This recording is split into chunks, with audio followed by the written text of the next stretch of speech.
I did not participate in the last general election by choice because other than the BBI marriage that was crafted by Uhuru Kenyatta and Raila Odinga, there was nothing that was being offered in that election that could be able to liberate the people of Kenya.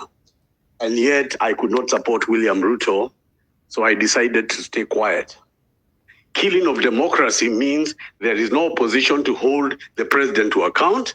Why? You buy MPs, you buy political parties, you use money and power and influence. And in fact, Azimio la Umoja had the majority of MPs.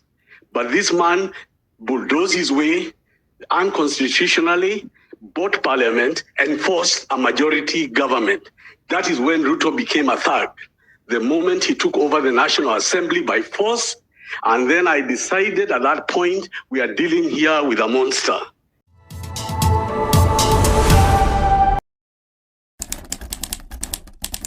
To begin at Article 1 of the Constitution, that all sovereignty rests with the people. And through the delegated authority of the people, a republic forms a government. The reason Article 1 of the Constitution is the beginning, it is where political authority begins or rests. Now, Kenya being a multi-party democracy, it means as well that political parties are created as vehicles to capture the sovereignty of the people in a delegated manner through general elections. Now, what the problem of Kenya has been before the 2010 constitution, when Kenya was a one-party, the jure one-party state under KANU, was that the multi-party democracy or competitive politics was barred by law. So the question and the debate discussion today, the bar is whether or not the 2010 constitution has succeeded in improving how the delegated authority of the people is handled, and whether in that exercise, parties and leaders are doing the country any better or worse. Now, just quickly to the 90s, when the multi-party was new, the first phase was actually to entrench more and more, because so many parties were registered, multiple parties, so that there were 10, 20 parties competing. And of the main ones, they all divided the main vote, including even within regions. So you are DP competing with Ford Asili of Kenneth Matiba. And you had Wamalwa Kijana running on Ford K, and those were 3 Fords. And so on and so on. And Moi won with 34% of the vote because the parties were never able to come together. And that continued up to 2002 when the Rainbow Alliance or movement was formed, if you want to call it the first coalition. But in that government, a lot of people felt that Mwai Kibaki, good as he was, as a president in terms of historical terms, the leadership or political conduct of the NAC government left many in that coalition feeling unhappy. So many other issues were brought up towards the 2010 constitution. And after that, the Political Parties Act was amended to bring up pre-election coalitions and post-coalition election coalitions.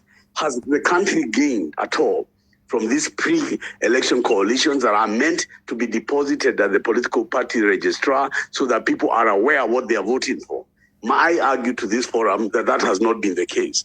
That the makeup of both the Azimio la Umoja and of the Kenya Kwanza coalition have been changed and altered against the democratic exercise of the people of Kenya in the general election of 2022. So that today we are dealing with a post situation that in my view is unconstitutional, illegal, null and void ab initio. And what the issue will now be is whether or not there is any ability of the political class to be allowed to safeguard themselves. Because in the conduct of the political parties as they are now, they become parties that are not exercising the manifestos or the delegation of authority given to them by the people, but they are unilaterally conducting themselves for the sake of power and power alone. And because I do not want to take a very long time to speak, I want to bring up the issue that has just been brought up, for example, the AUC.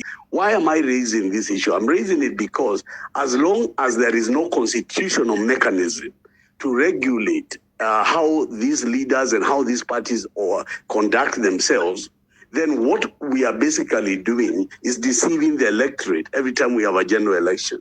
And I can tell you that the parties as have gone on, they have become led by the leader. I think Kagwanja said ODM has been the longest of Raila. But I want to tell Kagwanja respectively, that's because the leader is 84 years old.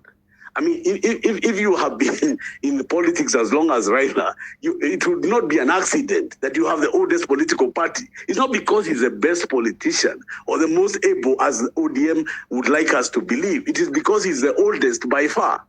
And I raise that because when I say oldest, I mean, many years back, you can look at the age of our leaders by the time they bow out. The age of Mwai Kibaki when he bowed out and left the presidency. The age of Jaramogi Oginga Odinga. The age of Mzee Jomo Kenyatta.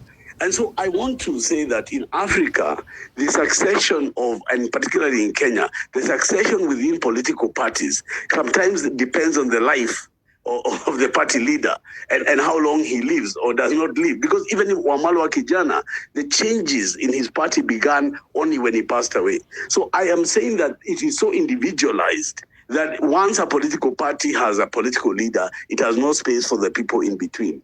My last comment about the issue tonight, so that I can leave the space for everybody else, is whether this realignment that the political class is imagining, both I saw that at the Martha Karua launch, and I also see it in the rearrangement of Kenya Kwanza. I want to argue that maybe the next election of 2027, if my reading of the ground is correct, if my reading of the Gen Z is correct, this is going to be a rude shock and a rude awakening. There is going to be a rebellion against the status quo. It may not be entirely across the length and the breadth of all the politics, presidency, governor, but there will be a major element, percentage of change and surprises from the MCA all the way up to all the other seats up to the presidency. I believe there is going to be a shakeup that is going to go beyond the party leader, and it might begin to test the 2010 constitution in a better way and for the benefit of all other Kenyans. I did not participate in the last general election by choice because other than the BBI marriage that was crafted by Uhuru Kenyatta and Raila Odinga, there was nothing that was being offered in that election that could be able to liberate the people of Kenya. And yet I could not support William Ruto, so I decided to stay quiet. Killing of democracy means there is no opposition to hold the president to account. Why? You buy MPs, you buy political parties, you use money and power and influence. And in fact, Azimio la Umoja had the majority of MPs. But this man bulldozed his way unconstitutionally, bought parliament, and forced a majority government. That is when Ruto became a thug. The moment he took over the National Assembly by force, and then I decided at that point, we are dealing here with a monster. And since that time, he has taken the opposition for a ride, and a ride again. He called them to NADCO. There was no intention whatsoever to implement anything of the NADCO, including the IBC. The reason I'm speaking out, and I will continue to do so from this day forward, is because you are completely right. We are at war for our nation. There is nobody that can tell me that Kenyatta and Odinga were not part of the problem.